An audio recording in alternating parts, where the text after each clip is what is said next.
impulsado por la Vicerrectoría de Investigaciones y el programa de maestría en estudios interdisciplinarios del desarrollo. El profesor Eduardo Restrepo es profesor de la Universidad Javeriana, director del Departamento de Estudios Culturales.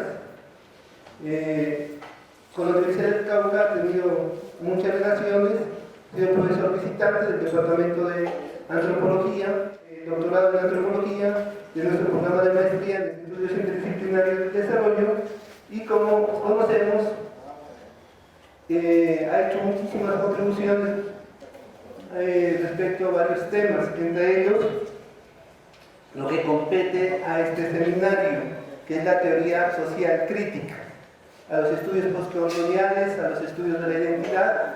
Tiene pues una contribución muy importante. Hoy es un tema que compete, que ya en la primera sesión, los que hemos estado asistiendo a las conferencias de la primera sesión, ya el profesor Ramón Gosfogue hizo una discusión de su pensamiento decolonial y los estudios postcoloniales.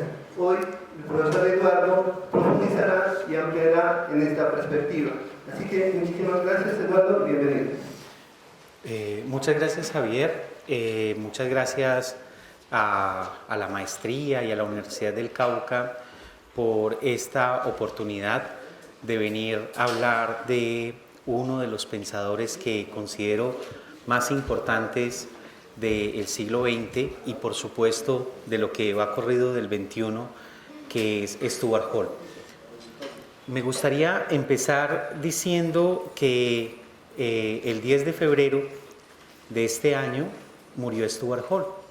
Stuart Hall nació en 1932, entonces murió con más de 80 años, realmente 82 años. Y este año fue el año de su muerte. Entonces es un año que no es un año cualquiera, sino que es el año donde se cierra todo un ciclo de vida y más de 50 años de labor intelectual. Los primeros textos que Stuart Hall produce y las primeras contribuciones en el escenario de lo político y de lo académico se remontan a los años 50. Entonces vamos a hablar de un personaje que tuvo medio siglo, más de medio siglo de contribuciones y de diferentes aportes a esferas tan disímiles como una esfera académica y esferas como la discusión pública y política en Gran Bretaña. Entonces, decir que Stuart Hall es alguien que nace en 1932 en Jamaica, en una Jamaica que es una Jamaica colonial. O sea, la Jamaica de 1932 no es la Jamaica de los años 60 o 80, cuando se da el proceso de descolonización o por lo menos de liberación de la colonia con respecto a Inglaterra. Jamaica, en la Jamaica que nace Stuart Hall, es una Jamaica colonial, y por ser una Jamaica colonial, Stuart Hall es un sujeto colonial, una persona, un individuo que fue producido, que fue constituido por una serie de prácticas, por una serie de relaciones, por una serie de representaciones que estaban muy al centro de una sociedad colonial. Entonces, ahorita cuando empecemos a trabajar la idea de Stuart Hall y la cuestión postcolonial, vamos a tener como referente el hecho de que Hall vivió en carne propia y creció en un contexto colonial. Él, cuando tiene unos 18 años, se va con una beca a estudiar a Inglaterra. Eso es 1952. Él se va a estudiar a Inglaterra, 51-52, se va a estudiar a Inglaterra un doctorado en estudios literarios. Stuart Hall empieza su formación académica en estudios literarios y él llega a una Inglaterra de los años 50 que está muy marcada por una serie de transformaciones y por una serie de digamos, de retos en términos de las imágenes y los imaginarios políticos de la época. Los años 50, ustedes saben, son años donde se empieza a cuestionar algunas de las ideas centrales de lo que significaba la política o lo que significaba la teoría, y Stuart Hall pronto participó, fue uno de los actores fundamentales de esas transformaciones. Esas transformaciones se materializan en un movimiento que tiene mucha importancia en Gran Bretaña, y es el movimiento de la nueva izquierda. Stuart Hall es uno de los primeros intelectuales que se articula a uno de los primeros movimientos sociales existentes en Occidente, que fue el movimiento de protesta contra las armas atómicas. Entonces, Hall se engancha fuertemente con los procesos y los movimientos políticos en la Inglaterra de la época. Es un momento donde la noción y los partidos, digamos, de izquierda estaban dominados por las visiones más estalinistas, más totalitarias. Y Hall, junto con otra gente como Epi Thompson y Raymond Williams, se mueve y cuestiona esas nociones más convencionales y más totalitarias de lo político, y ahí es donde él se articula con el asunto de la nueva izquierda. Entonces, es muy importante estos dos elementos: su origen en el Caribe colonial, en la Jamaica que está dominada por el colonialismo inglés, y su relación en Inglaterra en los años 50 con una serie de transformaciones políticas e intelectuales que van a tener expresión en el mundo en cosas tan importantes como Mayo del 68 y una serie de procesos de crítica y de transformación de lo que hasta ese entonces se concebía como la teoría social y los referentes políticos. Uno pudiera entonces decir que Stuart Hall empieza su labor intelectual en los años 50 a partir de una serie de preguntas que se van transformando en términos de la manera como se van formulando, pero hay una continuidad, hay un hilo conductor en lo que Stuart Hall desarrolla como los elementos fundamentales de su pensamiento. Un pensamiento que ahorita voy a explicar con más detalles. Es un pensamiento que aporta o se enmarca dentro de un pensamiento que cuestiona los reduccionismos, las certezas reduccionistas, y por lo tanto él mismo solía decir un pensamiento sin garantías, un pensamiento de la complejidad y del reto a pensar sin las limitaciones o los lugares fáciles de los reduccionismos. Entonces uno pudiera ubicar unas continuidades en el pensamiento de Hall, en la labor intelectual de Hall, y esas continuidades son una propuesta o una elaboración de un pensamiento sin garantías. Pero ese pensamiento sin garantías tiene al menos 4 grandes momentos. O sea, uno desde los años 50 hasta su muerte, uno encuentra 4 grandes momentos del pensamiento de Hall. Hay 4 inflexiones o énfasis que van articulando o van definiendo el trabajo de Hall a medida que se va desarrollando. Antes de entrar en esos 4 elementos del pensamiento de Hall, me gustaría indicar que Hall nunca fue un académico convencional. O sea, Hall no fue un personaje que estuviera como un profesor en una universidad y se quedaba como un profesor en una universidad. Hall estuvo vinculado a algunas universidades. Primero a la Universidad de Birmingham desde los años 60 hasta 1979, con un lugar que fue muy famoso y muy importante para la creación de estudios culturales, que es el Centro de Estudios Culturales Contemporáneos.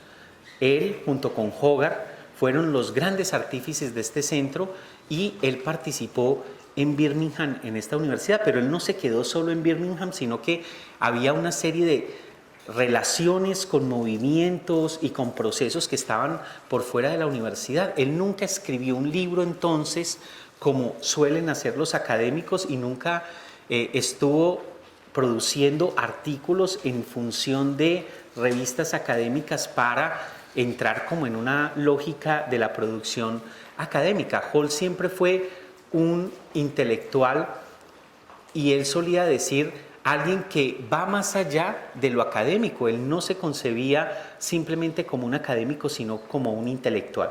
Entonces, primero Birmingham hasta 1979, después del 79 hasta que se jubiló, él fue profesor de la Open University, de la Universidad Abierta, que es una universidad, digamos, para educación de adultos, una universidad que tiene un proyecto muy distinto de lo que sería Oxford, donde él estudió su doctorado, más nunca completó, o universidades más convencionales. Entonces, antes de meternos en estos 4 momentos del pensamiento de Hall, me gustaría que quedara claro el hecho de que Hall no puede ser entendido o no puede ser reducido a la figura de un académico. Siempre Hall fue un intelectual que estuvo vinculado activamente con procesos políticos y movimientos sociales en Gran Bretaña y en otras partes, y eso lo marca bastante.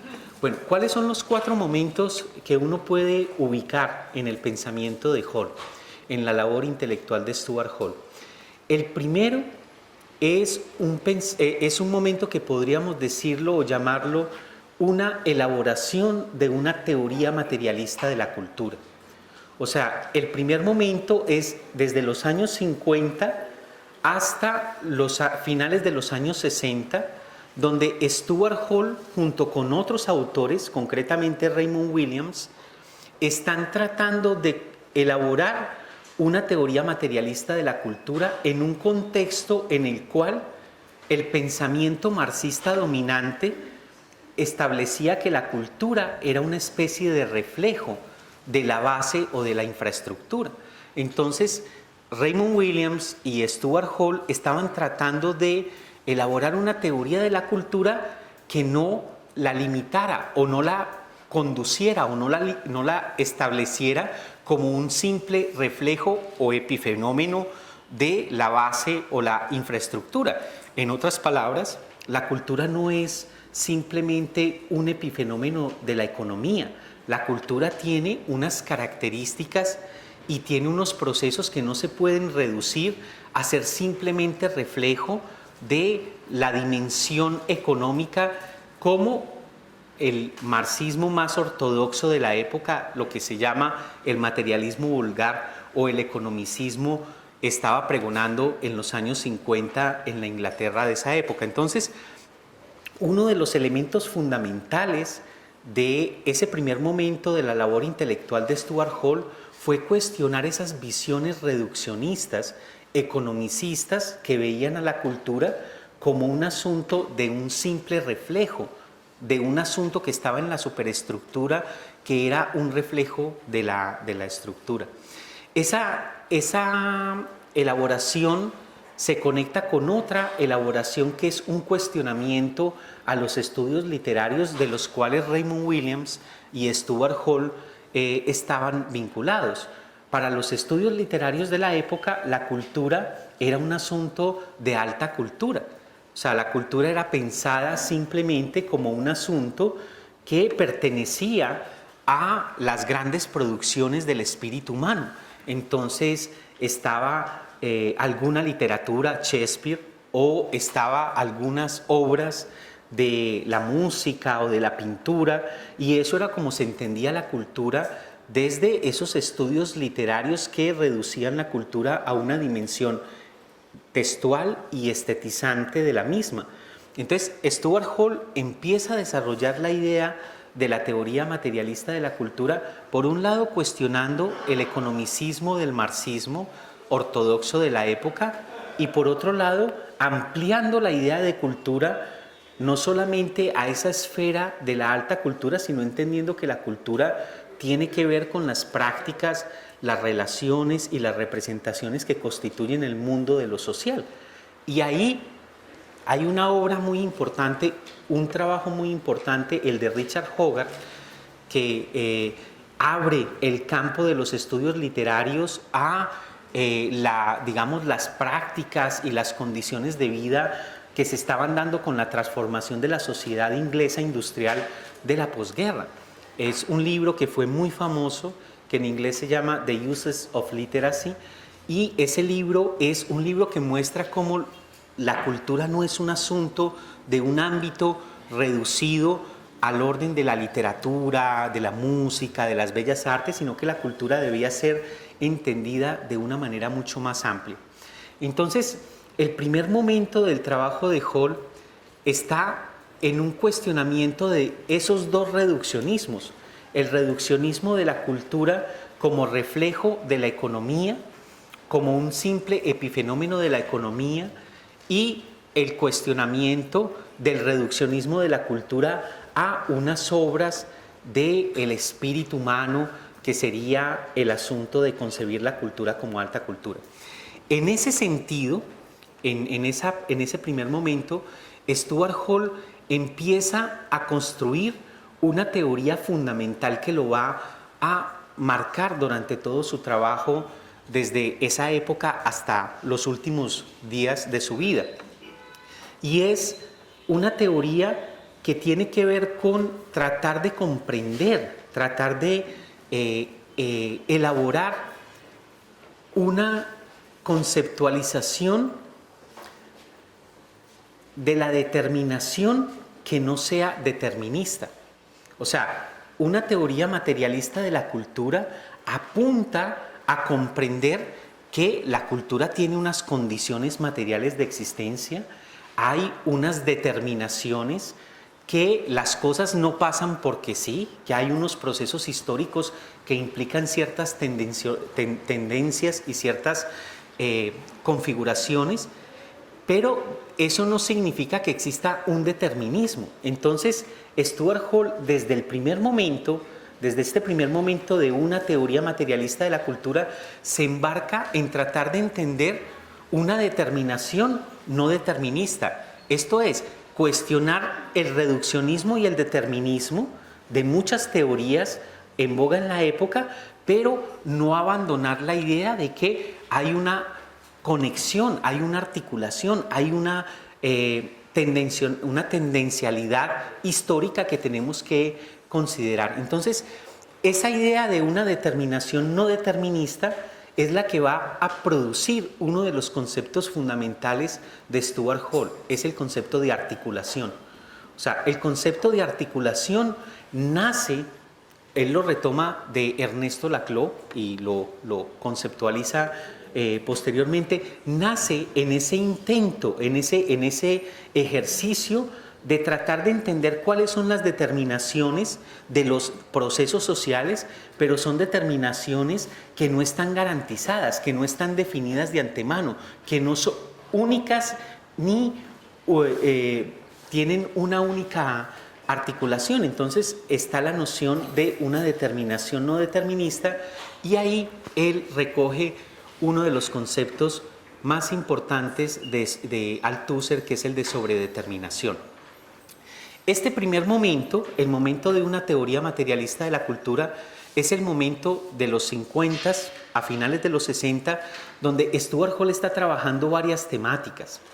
Para entender una teoría materialista de la cultura, Hall recoge la noción de ideología de Althusser. O sea, en esa época, Hall está conversando mucho con Althusser, y está conversando con un Althusser que está invitando a pensar el lugar de las ideas. Acuérdense que en el pensamiento marxista, ideología está en ese ámbito de lo superestructural, pero desde Althusser el asunto no es del reflejo mecánico de la estructura hacia la superestructura. Entonces, esta época de una teoría materialista de la cultura es donde Hall escribe una serie de materiales, una serie de textos con respecto a la noción de ideología. Y de Althusser, él recoge 3 ideas fundamentales con respecto a ideología. Primero, ideología no es entendida como falsa conciencia. Ideología no es entendida como una mentira que la gente tiene en la cabeza, para nada. La noción de ideología que recoge Stuart Hall de Althusser es la noción de un sistema de ideas en las cuales nosotros hacemos sentido de nuestro lugar social y de las luchas que establecemos en esa formación social. Entonces, la noción de ideología que recoge de Althusser Hall tiene que ver con esta noción de cómo las ideas importan para constituir nuestra existencia, para darle sentido a nuestra existencia. Otro de los aspectos fundamentales de los que mencionábamos esta mañana con respecto a la noción de ideología de esta época de Stuart Hall es la idea de que las ideologías se inscriben en prácticas, se hacen cuerpos, producen espacios. Las ideologías no son simplemente hechos psicológicos de individuos aislados, sino que las ideologías son sistemas de ideas que se materializan en prácticas, se hacen cuerpos y definen subjetividades, espacialidades y cosas como por el estilo. Entonces, la noción de ideología tiene que ver con práctica social. La ideología es una práctica, es una materialidad. La ideología no es lo opuesto a lo material, sino que la ideología es una dimensión fundamental de la práctica, es una dimensión fundamental de la materialidad del mundo. Y eso tiene que ver con el tercer aspecto que toma Hall de Althusser y que tiene que ver con esta primera elaboración, una teoría materialista de la cultura, y es que, como dice Althusser en Ideología y aparatos ideológicos de Estado, las ideologías producen sujetos. Entonces, la noción de interpelación es fundamental en este momento en Hall, y es fundamental porque la interpelación quiere decir que los sujetos somos producidos literalmente, somos constituidos literalmente por las ideologías. Y ahí hay una conexión muy importante y muy temprana entre Stuart Hall y el psicoanálisis. O sea, esta es una de las líneas por donde hay una serie de conexiones entre el trabajo de Stuart Hall y el psicoanálisis, porque Althusser toma la noción de interpelación y la noción de sobredeterminación del psicoanálisis freudiano, no del psicoanálisis lacaniano, que es otro momento del psicoanálisis que tiene que ver con otras nociones posteriores en Hall. Por ejemplo, la noción de fantasía, de la que voy a hablar más adelante, es una noción que ya es más lacaniana y no es, freudiana. Entonces, para este primer momento del trabajo o de la labor intelectual de Hall, él quiere darle un lugar a la cultura. La cultura importa, y la cultura tenemos que entenderla desde una teoría materialista de la cultura. Y esa teoría materialista de la cultura tiene que ver precisamente con estas discusiones con Althusser y con la noción de ideología. Este es el momento en el que Hall empieza a escribir unos textos que lo hacen muy conocido en el campo de la comunicación, que son los textos sobre la codificación y descodificación. En los años 50, el modelo de la comunicación que existía era un modelo muy simple. Era el modelo de emisor, canal, receptor. Ahora, frente a eso, Stuart Hall, con todas las elaboraciones de la idea de ideología y de una concepción materialista de la cultura, empieza a argumentar que hay procesos de codificación que tienen que ver con la producción o la elaboración de ciertas ideas que se naturalizan de una forma, pero que la manera como la gente se apropia de eso no es una manera simple ni directa. Entonces, la idea de decodificación implica también producción, no implica simplemente traducir mecánicamente lo que está codificado en un lenguaje o en una ideología hacia el mismo asunto ideológico.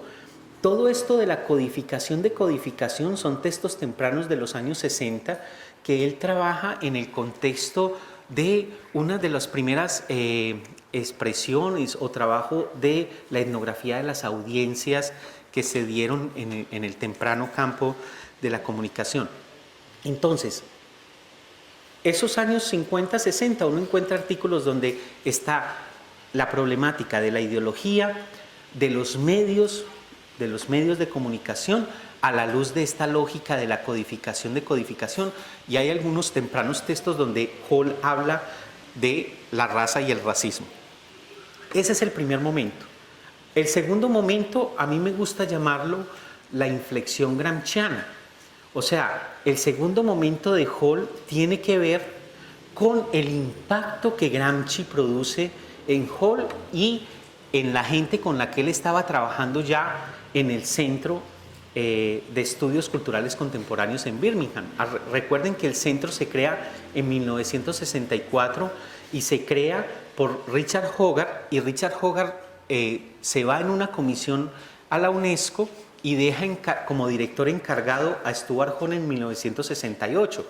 Stuart Hall después fue director en propiedad, porque Hogarth nunca volvió al Centro de Estudios Culturales Contemporáneos como director. Entonces, este segundo momento, que es un momento de finales de los años 60, principios de los 70, tiene que ver con el trabajo de Stuart Hall en el Centro de Estudios Culturales Contemporáneos. Ahí había un doctorado, ahí armaron un doctorado, pero no es un doctorado como los que nosotros presenciamos ahora. Es un doctorado en el cual incluso los cursos y las lecturas se definían a la par entre Stuart Hall y los otros docentes con los estudiantes que sabían tanto o menos sobre las temáticas que estaban produciendo. O sea, podríamos hacer una charla sobre la metodología y la pedagogía de lo colaborativo y de lo colectivo al centro, o sea, que se dio en el Centro de Estudios Culturales Contemporáneos en Birmingham, que produjo libros maravillosos, pero libros que son autoriados, o sea, los autores son colectivos.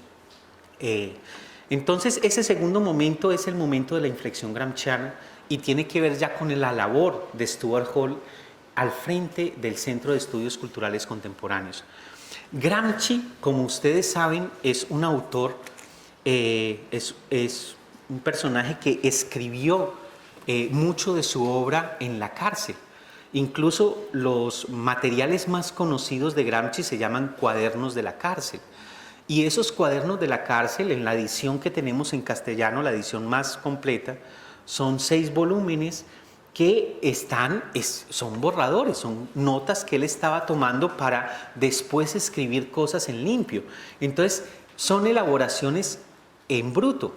Y Stuart Hall y la gente del centro empezó a conocer a Gramsci por una profesora italiana, se me olvida el nombre en este momento, que llegó al centro y empezó a traer a Gramsci y empezó a traducir a Gramsci oralmente. O sea, Gramsci estaba en italiano, ella lo leía en italiano y lo traducía al tiempo al inglés, y empezaron a leer a Gramsci sistemáticamente en el Centro de Estudios Culturales Contemporáneos. ¿Y por qué esto marca un segundo momento? Porque esa pretensión de producir una teoría materialista de la cultura desde la noción de ideología se desplaza a un concepto central en el pensamiento de Hall que Hall nunca más abandonará, y es el concepto de hegemonía. O sea, es el momento en el que Hall se empieza a enganchar con la idea de hegemonía gramsciana, que es muy distinta de la idea de ideología, en el sentido de que hegemonía no tiene que ver solo con consenso, sino que tiene que ver con consentimiento. El consenso es el orden o la lógica de la ideología, y el consentimiento es el orden y la lógica de la hegemonía. Es una matiz, pero es una matiz muy importante en términos de la conceptualización, y tiene que ver también con el trabajo que empieza a hacer Hall y otra gente sobre lo que ellos llamaron el thatcherismo. O sea, Margaret Thatcher es una política inglesa. Yo sé que algunos de los más jóvenes ni tendrán idea de eso, pero es una mujer muy importante en términos de la marcación. En los años 70 ella llega al poder a finales de los años 70, de la marcación y del giro de la política de Gran Bretaña hacia la derecha.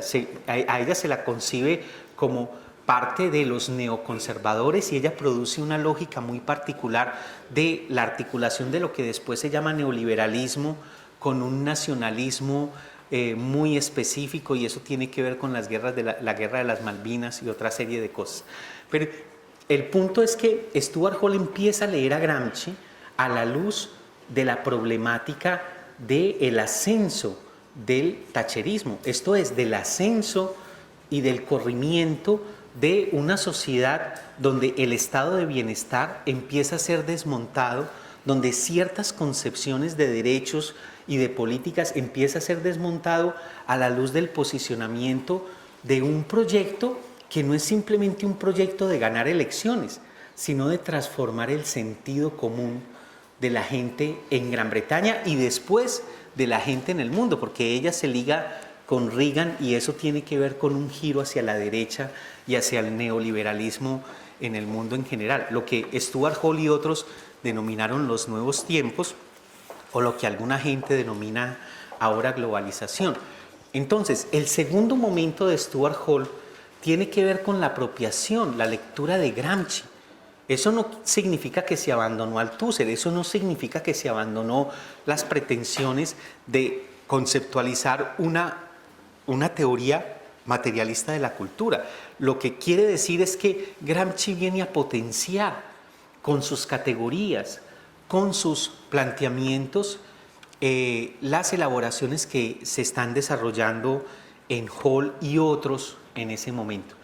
Ese momento es un momento donde Hall empieza a explorar cosas como el racismo, pero empieza a explorar cosas como el racismo no a la luz de entender el racismo en abstracto, sino a la luz de entender cómo, por ejemplo, en la Gran Bretaña de finales de los años 70 se empieza a producir un pánico moral sobre los asaltantes callejeros que son negros, y en ese contexto negros son del Caribe y de lo que ahora es Pakistán y la India, ¿cierto?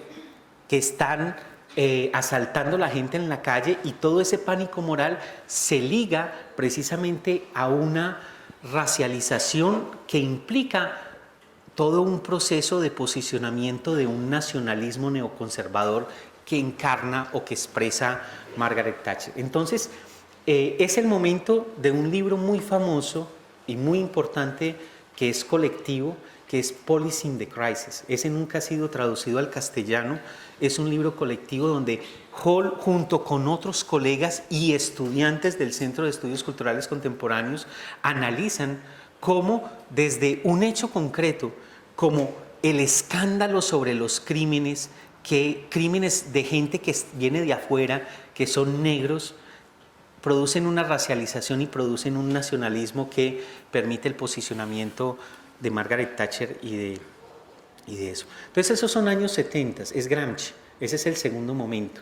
Y ese momento es muy importante en el trabajo de Stuart Hall. El tercer momento del trabajo de Hall podemos ubicarlo con el impacto y la apropiación del postestructuralismo en la obra de Hall.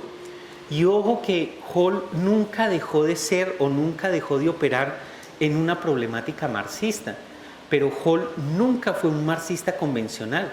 Cuando hablábamos de la teoría materialista de la cultura, Hall estaba operando en una conceptualización o una problematización marxista del mundo, pero no lo estaba haciendo en unos términos del reduccionismo marxista de esa época.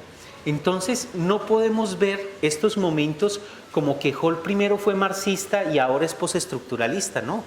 Hall siempre operó en la problemática marxista, y la problemática marxista la entendía Hall a partir de tres aspectos concretos. El primero tiene que ver con la relevancia de lo material, de las condiciones materiales de existencia para la explicación de la historia y de la sociedad. Tiene que ver con el materialismo. Acuérdense, en una teoría materialista de la cultura. El segundo tiene que ver con un enfoque de historización. Tiene que ver con una una manera de entender las cosas no como algo que está dado, sino como resultado de procesos. Ahora, Hall nunca fue hegeliano, porque es que ser hegeliano sería operar en un pensamiento con garantías, porque es en cierta lógica Hegel es teleológico, no, es un pensamiento en el cual no encajaría Hall, pero Hall es profundamente ligado a la historización. Y el tercer elemento de esa problemática marxista que comparten muchas otras teorías es que, acuérdense, los filósofos han interpretado de múltiples maneras el mundo, lo que importa sin embargo es transformarlo. Esto es, el conocimiento no es un asunto que se define por sí mismo, no es conocimiento por conocimiento, sino que es conocimiento como herramienta y como terreno de disputa política. En ese sentido, Hall desde siempre fue un marxista hasta los últimos días de su vida. Ahora, si ser marxista implica citar a Lenin como Lenin dijo en tal parte, entonces nunca fue un marxista Hall, ¿cierto? Ahora, Hall leyó muy bien a Marx, hay varios textos, ahorita que hablemos del libro, hay un texto en particular que es sobre una introducción que nunca fue publicada, la introducción de 1857, de la contribución a la crítica de la economía política, que es un texto previo al Capital. Hall tiene, por ejemplo, un trabajo sobre cómo entender el método de Marx ahí, y de ahí deriva una idea fundamental en su pensamiento, y es la idea de unidad en diferencia. O sea, él no está operando desde una noción de totalidad simple. Hall nunca operó desde la noción de totalidad simple, sino desde esa noción de unidad en diferencia. Bueno, entonces vuelvo al tercer momento, después de hacer ese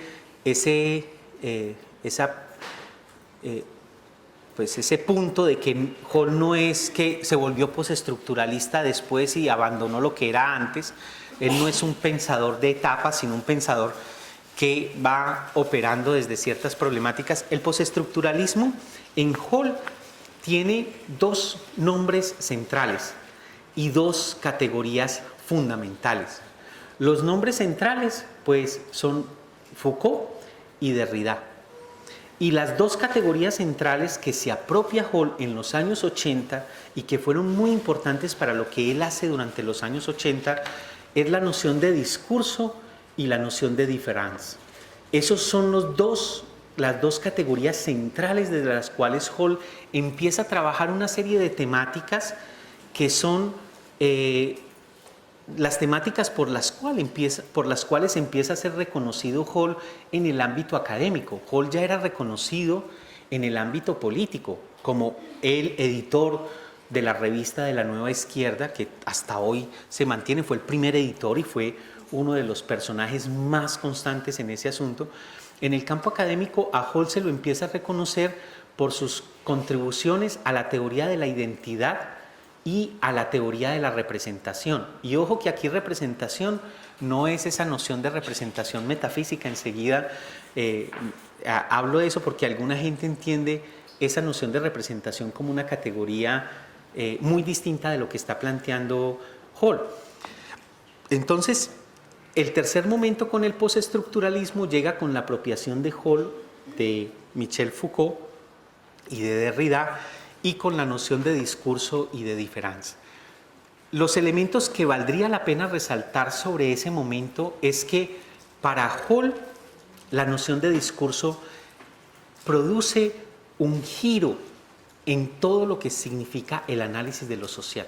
O sea, la noción de discurso es central, pero Hall parte del argumento de que el mundo es discursivamente constituido, pero no es solo discurso. O sea, para Hall el discurso es un elemento constitutivo de lo social, es un asunto fundamental en lo social, pero lo social no es solo discurso. Y ahí él dice que tiene una diferencia con autores que recogen también ese planteamiento de discurso como Laclau. Y Hall se había alimentado de Laclau del concepto de articulación mucho antes. Entonces, digamos que el giro discursivo de Hall es un giro discursivo que no implica un reduccionismo al discurso en el análisis de lo social. El discurso es fundamental, no hay nada por fuera del discurso en el mundo de lo social, pero el mundo de lo social no es solo y simple discurso. Las relaciones sociales tienen una dimensión discursiva, pero no son solo discurso. Eso en Hall es fundamental y nosotros no podemos entender su teoría de la identidad o todo lo que él plantea en términos de la política de la representación si no comprendemos ese planteamiento de cómo él se apropia de esa manera particular de la noción Foucaultiana de discurso. La otra noción que viene de Derrida es la noción de différance.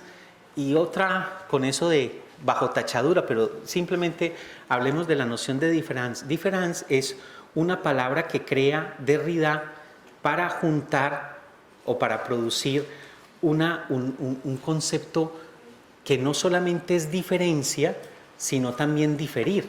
Diferencia y diferir. Diferencia como diferencia, pero diferir como correrse, como irse moviendo. Y la noción de différance, como la recoge Hall de Derrida, es un aporte importante porque trasciende la idea estructuralista de que la diferencia es el resultado de un sistema de diferencias para plantearse el problema de que la diferencia no está estable y no está fijada. La diferencia es un asunto de un constante diferir y por lo tanto Stuart Hall ahí se mueve en una lectura no fundacionalista o si ustedes quieren antiesencialista o para ser más preciso antiesencialista de elaboraciones sobre la identidad, sobre la nación, sobre la cultura, etcétera, etcétera. Entonces, la importancia de la noción de différance tiene que ver con ese asunto de desestabilización, ese asunto de no fijación del significado, pero no cae en el extremo posmoderno de que entonces nada está fijo. O sea, Hall siempre se mueve desde un cuestionamiento de unas teorías, pero no cae en el otro extremo. Por ejemplo, les doy un ejemplo muy importante, es que Hall cuestiona las ideas esencialistas de la identidad. Las identidades no son expresiones de unas esencias transhistóricas que están ahí de una vez y para siempre, que se mantienen a través de la historia de la misma manera. Hall cuestiona eso, pero entonces Hall no se va para el otro lado a decir entonces que las identidades son libremente flotantes. No, hay unas condiciones históricas, unos anclajes concretos que hacen que se den unas articulaciones identitarias de una manera y no de otra manera. Entonces Hall está cuestionando una cosa, pero no cae en el otro extremo de negar esa cosa por el opuesto. Otro ejemplo, él cuestiona el determinismo. El determinismo, como les contaba desde el primer momento con la noción de cultura como un epifenómeno de la economía o de la base, pero no se va para el otro lado a decir que no hay ninguna determinación, como hacen ciertos posmodernos. Entonces, él habla de una determinación no determinista. No habla de un antiesencialismo, habla de un antiesencialismo.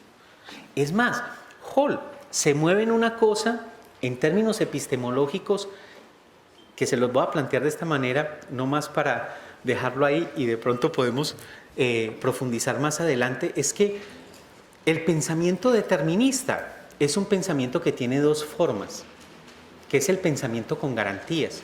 La primera forma es la de las necesarias correspondencias. Entonces, un pensamiento determinista es el que dice que hay una necesaria correspondencia entre alguien porque está en este lugar y lo que piensa. Entonces, hay una necesaria correspondencia entre lo ontológico, su lugar, su locus, y lo epistemológico, lo moral y lo político. Eso es pensamiento racista. El pensamiento racista que dice, este es negro y por ser negro entonces es, ¿sí? O este es europeo y por ser europeo. La necesaria correspondencia es un pensamiento determinista, es un pensamiento con garantías. Entonces, si yo veo un cuerpo negro, yo no necesito saber nada más porque yo ya sé que se deriva de ese cuerpo negro, porque yo ya sé que entonces tiene esta epistemología, ¿cierto? Desde el racismo y también desde racismos invertidos, que eso es otra cosa. Entonces, ese es el de la necesaria correspondencia. La otra forma del determinismo es la inversión. ¿Y cómo es la inversión? La inversión es de la no necesaria correspondencia.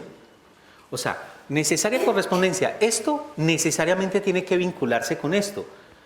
La no necesaria correspondencia es que esto nunca se va a conectar con esto otro. Es la inversión del asunto, simplemente es la negatividad de una necesaria correspondencia en positivo. Esos son los dos momentos del pensamiento con garantías. Ahora, Hall se mueve en el asunto de la necesaria no correspondencia. Miren, necesaria correspondencia, no necesaria correspondencia, necesaria no correspondencia. Son matices importantes que hay que tener ahí presente. Bueno, entonces, independientemente de este asunto, lo que yo quería decir es que Hall nunca se va al otro extremo, sino que Hall se coloca en un punto que es un punto que problematiza el hecho de que tiene que estar uno aquí o acá. Sí, esa es una cosa importante. Entonces, el tercer momento es el del postestructuralismo y es Foucault con la noción de discurso y es Derrida con la noción de différance y es todas las elaboraciones que Hall hace sobre la identidad y sobre la representación.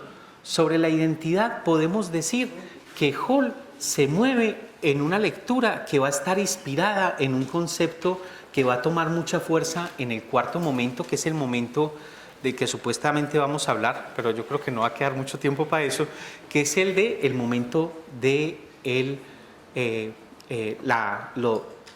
lo que podemos decir como la inflexión o el giro o la intervención postcolonial en el pensamiento de Hall. Entonces, la identidad es pensada desde un concepto que va a adquirir mucha más fuerza después, que es el concepto de diáspora. Diáspora adquiere, digamos, la materialidad de muchas elaboraciones que él hace con respecto a la identidad.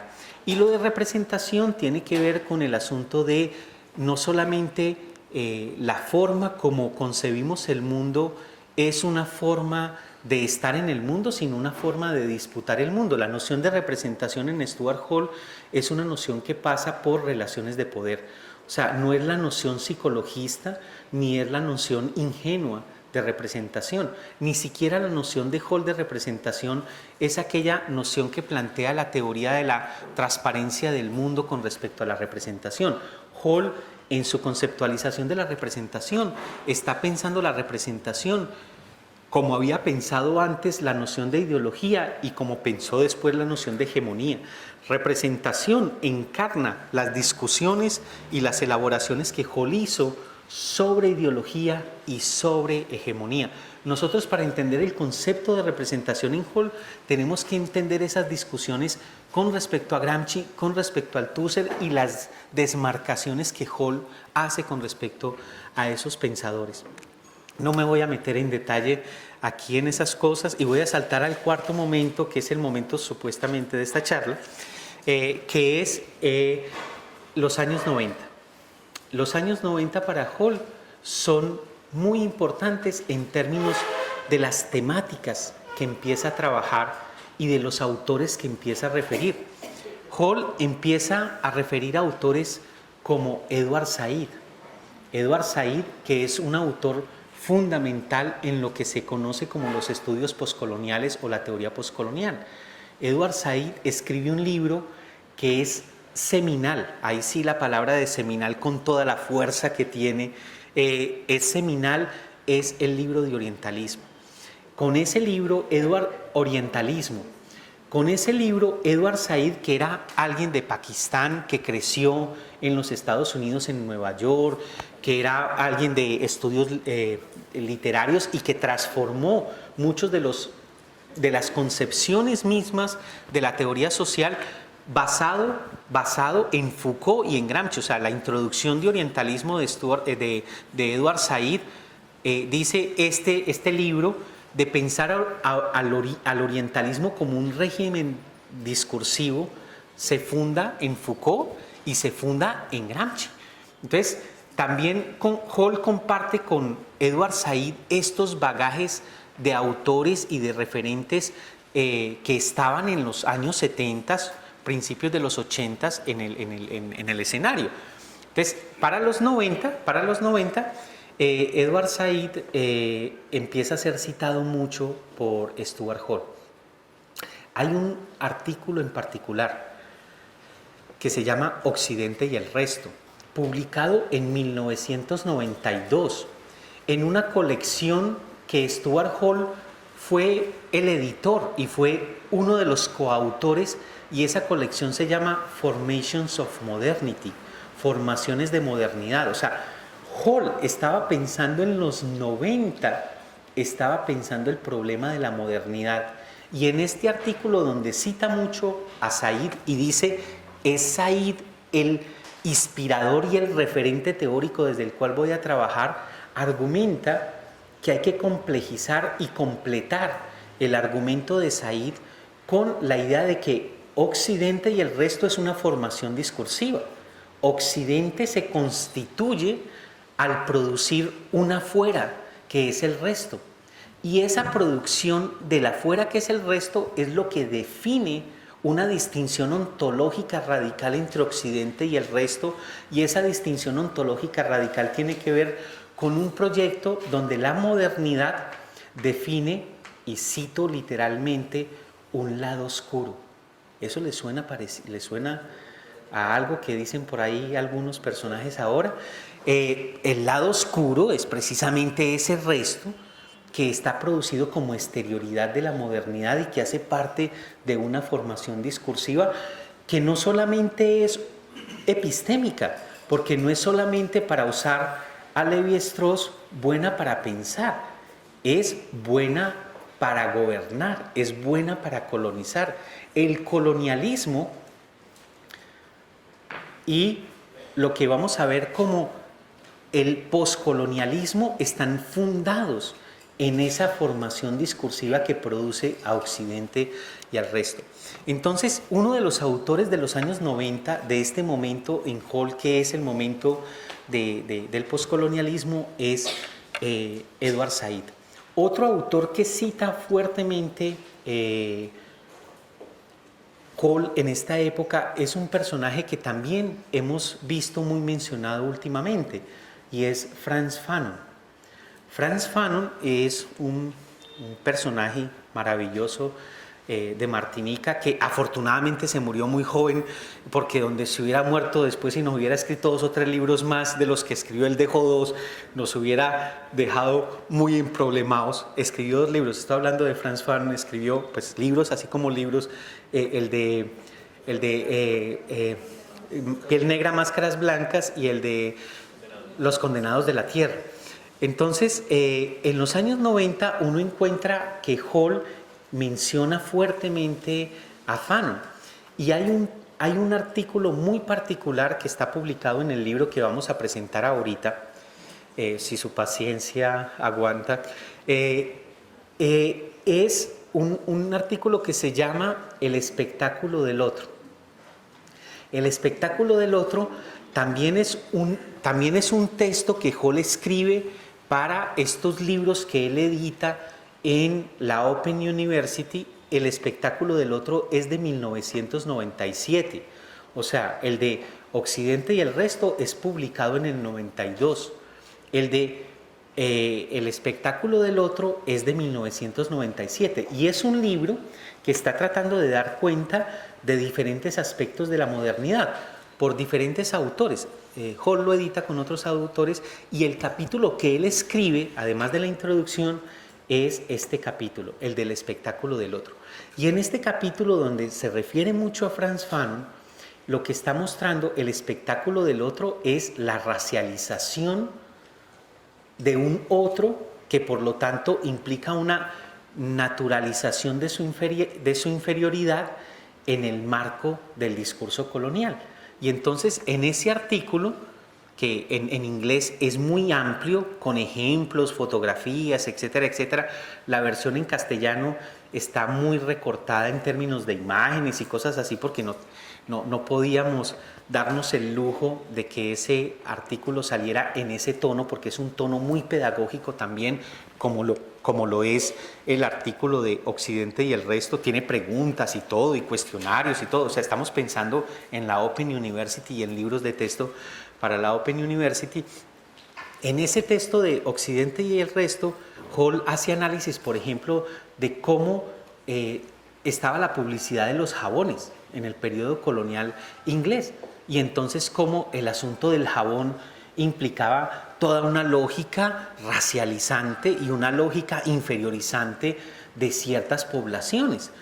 En ese artículo de Occidente y el resto es donde Stuart Hall trae la noción de fantasía lacaniana, donde muestra que el pensamiento racial se produce en un proceso ambivalente, por un lado de desprecio y de desconocimiento, pero por otro lado de una inconsciente, de un deseo inconsciente por ese otro que ha sido despreciado, porque como es un sujeto moralmente tachado, entonces es un sujeto de una sexualidad desbordada, de una,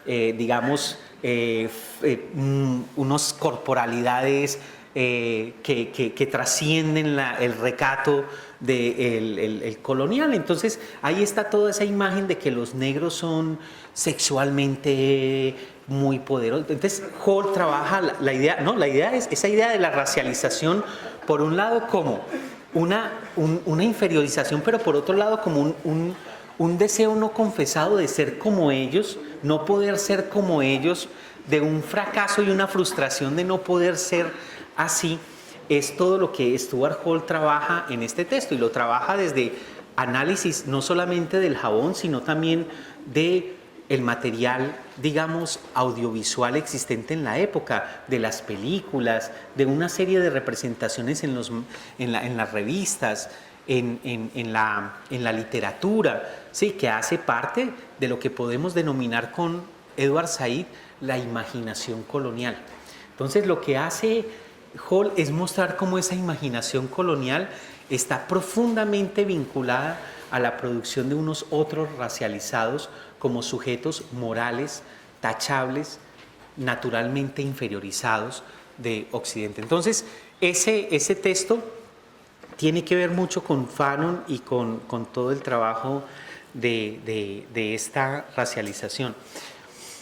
Hay otro material, otro elemento con el que cerraría para pasar a la presentación del libro, es un artículo que él publica hacia finales de los 90, que tiene que ver con la pregunta literal. Aquí está, esta es la versión anterior del libro, es ¿cuándo fue lo poscolonial pensando en el límite?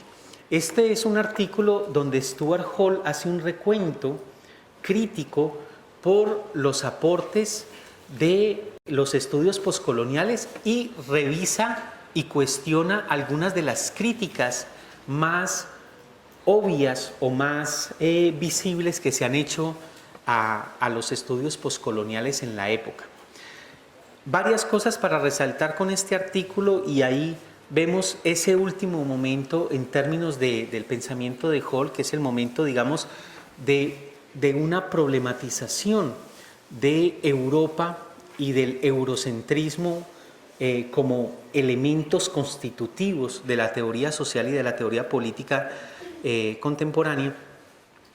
Tiene que ver con, primero, la noción, ¿qué significa pos en poscolonial? Mucha gente, cuando escucha la palabra poscolonial, asocia la idea de poscolonial con que es una etapa posterior al colonialismo. Entonces asocia la noción de poscolonial con que ya no hay colonialismo, porque es una etapa posterior al colonialismo. Y si es posterior al colonialismo es porque ya no hay colonialismo. La noción de poscolonial es precisamente lo opuesto. La noción de poscolonial quiere decir que el colonialismo es una experiencia constitutiva de nuestro presente, no es una cuestión del pasado. del poscolonialismo no es una negación del colonialismo, es una marcación de que deberíamos poner en evidencia cómo esa experiencia nos está constituyendo hoy a nosotros para descentrarla, para desplazarla, para llevarla más allá, para cuestionarla. Entonces la noción de poscolonial en poscolonialismo no es una negación de el colonialismo actualmente existente, sino un reconocimiento de la importancia y la trascendencia de la experiencia colonial en nuestro presente. Ejemplos concretos de cómo está el colonialismo vivo y coleando en nuestro presente. Ejemplo concreto, modernidad. La noción de modernidad no es una cosa que está por fuera del colonialismo. La noción de modernidad implica al colonialismo mismo y lo implica tanto que se constituye o se imagina como lo opuesto del colonialismo. Si ustedes quieren ver los nexos profundos entre modernidad, Europa, colonialismo y violencia, pues ahí está el maravilloso texto de Césaire de El discurso del colonialismo, por ejemplo, que es un texto que nadie puede descalificar posmoderno, porque mucha gente cuando escucha estas cosas, entonces se refugia en la idea de eso es posmoderno y por lo tanto no hay que prestarle atención. Entonces podemos leer gente como Césaire que no tiene ninguna, digamos, culpa con el posmodernismo. El otro ejemplo que podemos dar es el racismo. El racismo constituye nuestro presente, el hecho de que nosotros pensemos que existen unas poblaciones más importantes que otras, unas poblaciones cuentan y otras poblaciones no cuentan. Una gente cuenta más que otra, o sea, un general secuestrado cuenta más que un soldado secuestrado o que un civil secuestrado. O unos soldados estadounidenses tienen nombre y sus cuerpos son repatriados, civiles de otro lado ni siquiera cuentan como números. O sea, el asunto del colonialismo y es una cosa que constituye nuestro presente, nuestra concepción de presente y de futuro, de lo deseable, nuestra noción de estética, nuestra noción de espacialidad, dónde está el norte, dónde está el sur, nuestra orientación en términos de valores, en términos de conocimiento, qué es conocimiento, qué vale la pena conocer. Todo eso está atravesado por el colonialismo de cabo a rabo. Entonces, uno de los planteamientos de poscolonialismo es resaltar la importancia y la urgencia de visibilizar los legados del colonialismo que habitan en nuestro presente para problematizarlos. Eso es uno de los elementos que menciona Stuart Hall muy claramente para reivindicar o revalorar reivindicar los estudios poscoloniales. Hay una serie de categorías que Stuart Hall desarrolla en este momento de su labor intelectual.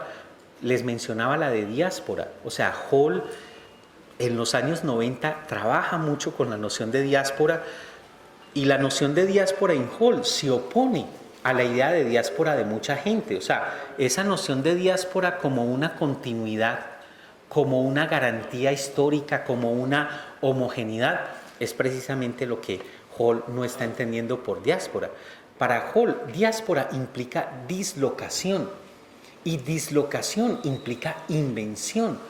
Y invención del pasado, invención del presente, implica que África no es una cosa que está ahí esperando a ser descubierta, sino que África es una cosa constitutiva de una imaginación política que produce sujetos particulares. Entonces, la noción de diáspora de Hall no es una noción que se aplica ni siquiera solo a los caribeños o solo a los afrodescendientes, sino que la noción de diáspora para Hall es una categoría heurística para pensar otras cosas como la cultura o la identidad, y ahí tiene mucho que ver con el asunto de las rupturas que son tan importantes como las articulaciones y las continuidades que se imaginan y se producen al imaginarse como tales, ¿cierto? Entonces, No voy a ahondar mucho en la riqueza del trabajo de Stuart Hall. Eso está escrito. Yo le pasé un texto a Javier de esta conferencia donde sí se centra, ese texto sí se centra en la parte de los estudios poscoloniales de Hall o del momento poscolonial en Hall, pero me parecía muy importante, sobre todo de miras a la presentación del libro, que ustedes tuvieran un panorama de que es que Hall no fue desde el comienzo, digamos, alguien que se acostó aliviado y amaneció pensando estas cosas, sino que Hall hace parte él mismo de un proceso histórico donde la teoría social, las discusiones políticas y el contexto en el que está operando imponen y van produciendo una serie de problemáticas y una serie de preguntas que van marcando su trabajo. Y miren que yo mencioné, estos últimos textos hacen parte de trabajos, de libros que él publica en el contexto de su trabajo en la Open University. Libros de texto para la educación de adultos, libros de texto que buscan explicarle a otros de una manera increíblemente pedagógica problemas muy complicados de la teoría social. Y cierro con este punto, y es que para Hall el asunto de la pedagogía no es un asunto menor.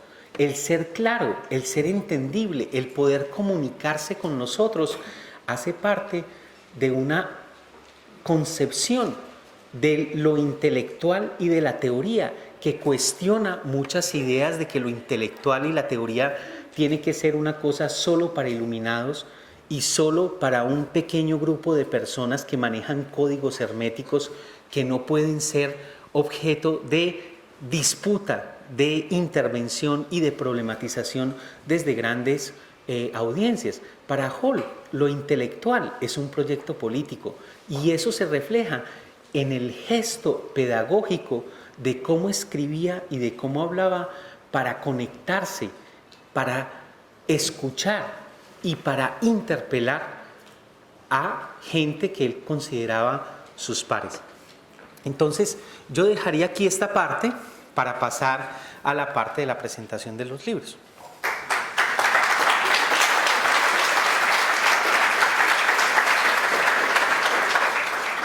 Hola, ¿cómo estás? ¿Qué más? ¿Bien o qué? Donde quiero hacer una presentación, pues más que del autor, de la historia que ha tenido este texto. Y quiero empezar con el que decía precisamente Eduardo, que se llama también Sinergias, que es del año 2010. Y me llama mucho la atención que yo me acerco a Stuart Hall precisamente en ese año, cuando veo este libro y específicamente veo un título que me interesa mucho de él, que es El espectáculo del otro. Posteriormente hablo con Axel, que asume la editorial en el año 2011, y me dice 2 años después, en el año 2013, que este libro lo saca específicamente la editorial Envión, y él lleva este libro a Bogotá, a las diferentes librerías, y anuncia: este libro se va a vender mucho y va a ser de mucha importancia en unos años. Como a veces pasa con las librerías, donde solo importa lo comercial, pues muchos no creen, dejan algunos textos y el texto se agota. Entonces yo quiero aquí hablarles no solamente de 3 editores, que son los que producen este libro, sino de 4 editores. Los primeros 3 editores son Eduardo Restrepo, Víctor Vinch y Catherine Walsh, que hacen una preparación exhaustiva en la traducción y en la organización de la obra. La obra está compuesta por partes, y posterior a esa presentación de la obra me gusta mucho que, por ejemplo, en la página 459 está el espectáculo del otro, y en la página 667 está la fuente donde está el espectáculo del otro, en qué año se produce, qué editorial o en qué revista fue producido el texto. O sea, es decir, hay una historicidad, no solamente del autor en su pensamiento, sino que hay una historicidad en el mismo texto como tal. En el año 2014, pues asumo la editorial y quiero decirles que esto en el mes de septiembre se sacan unos pocos ejemplares para llevar a México. Lo que hace Alejandro es ir a Aguascalientes, que ya Eduardo nos podrá contar un poco de lo que pasó allá, y me dice Axel que solamente se presentó el texto como homenaje a Stuart Hall. 20 textos, y la gente quería, bueno, ¿dónde conseguimos este texto? ¿Dónde lo compramos? No, solamente hay 20 y no más los tenemos para la presentación. Es decir, a veces uno no tiene como la dimensión de valorar un texto como este por estar tan cercano a nosotros. De este texto se han producido en este momento 500 ejemplares, de los cuales creo que en un año no tendremos muchos. Exacto. Y por eso quería hablar de los 3 editores que se encargaron de este libro y de un editor que funcionó ahí caminando el libro, que fue Axel Alejandro, y que este libro lo tenemos gracias a que en febrero pues, nos enteramos lamentablemente de la muerte de Hall, y hay un texto adicional de Lawrence Grosberg, De Grosberg, sí. que es leído el día del funeral de Stuart Hall. El texto, si me lo permiten, se denomina Furia contra la muerte de una luz. Y aquí recuerdo precisamente cuando el libro Orientalismo de Edward Said cumple 25 años, en el año 2003 Edward Said escribe: o investigamos para ensanchar nuestros horizontes de vida, o investigamos para controlar al otro. Y yo creo que este no es un homenaje póstumo a Stuart Hall, es el brillo y es una luz contra la muerte de un pensamiento que sigue vivo entre nosotros. Por eso, pues, la presentación que hace de manera tan rica y profunda Eduardo en este texto.